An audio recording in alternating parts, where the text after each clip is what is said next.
I'm Robert Bell, and we're here at the 2013 NAB show talking with thought leaders in media contribution and distribution about some of the most important trends shaping the industry, from technology shifts to changing viewer expectations.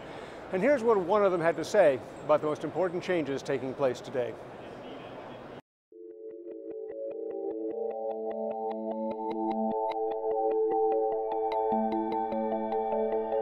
The multi-screen experience definitely has a positive impact on SES, on the entire satellite industry.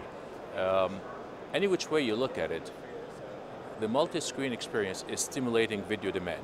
People want to watch that video, whether it's on their tablet, on their cell phone, at home, in the basement, in the bedroom.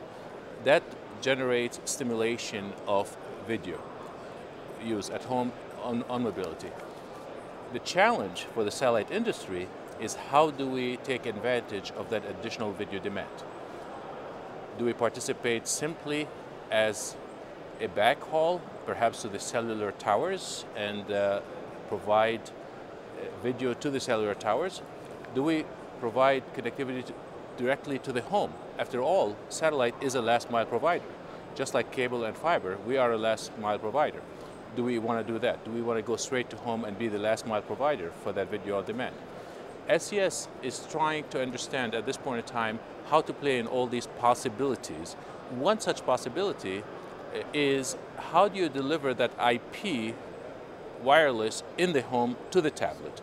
Today, people are receiving this through their wireless router that comes from their fiber provider or from a cable provider. Well, we have introduced Sat IP. Sat IP allows the video to come in through the satellite, via satellite, into the home, and then the set-top box now is the router delivering to the tablet. So there are a lot of possibilities here. I don't think it's sorted out yet, but any which way you look at it, it is positive to the satellite industry.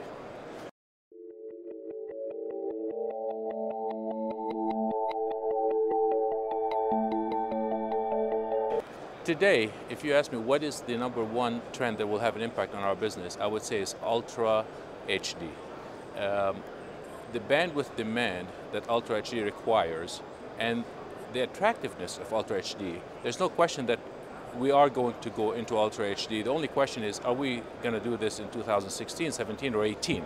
You know, we're disagreeing over perhaps 1 or 2 years, but it will happen. And that will have a huge impact on the satellite industry because we have to deliver that content out to the pay TV providers. Just like what happened with the movement from SD to HD, where we expected a huge increase in bandwidth, that was offset by compression improvements going from MPEG-2 to MPEG-4. Well, the same thing is going to happen here. When we go from HD to Ultra HD, there will be a huge demand in additional bandwidth, but that will be offset with HEVC compression, which again will happen in that same time frame, is happening today.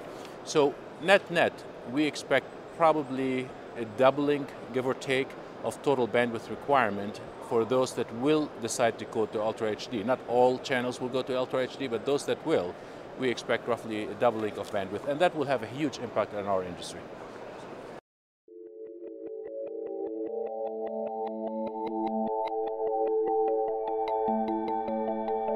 It's a very good question. Of course, reliability, cost, efficiency will always come to mind. What we're seeing here is two sets of priorities. For programmers, they're trying to improve their efficiencies in their home market. What they're looking at how can I provide flexible bandwidth on demand, individualized, localized feeds to certain local DMA markets. They're looking at, do we want to use more of IP routing on the ground or maybe on the satellite? Do I want to have more spot beam designs? And of course, they're all looking at migrating from SD to HD at this point in time.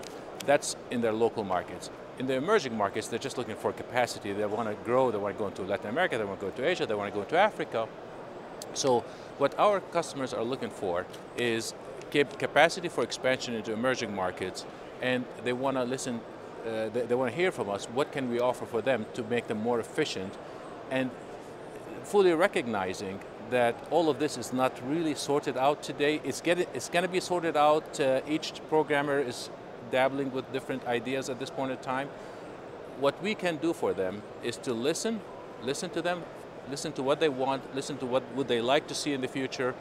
We plan our satellites 3 years in advance of launch for a 15-year operation. So we need to really understand very well what it is that they want to do, not just today or tomorrow, but 18 years out. And what we can do for them is just listen and come back to them with optimal solutions that will work for them.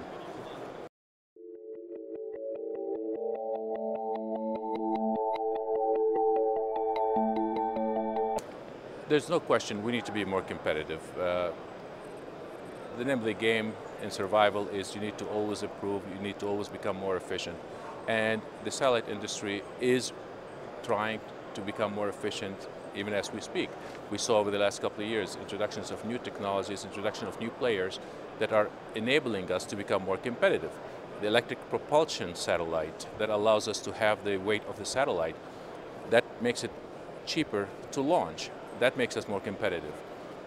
The coming of age of new launch providers like SpaceX, for example, that's allowing us to launch at slightly lower pricing today than what we're used to in the past.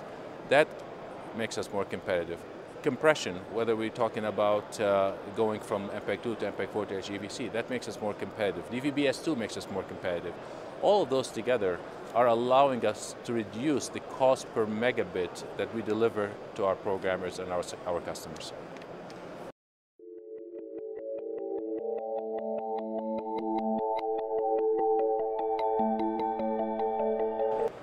I think 3 years from now, Ultra HD, my personal view, will be either here or right on the cusp of being here. So we will be talking about what's next 3 years after that. OTT will be sorted out. Over-the-top video distribution, there's still a lot of moving parts at this point in time.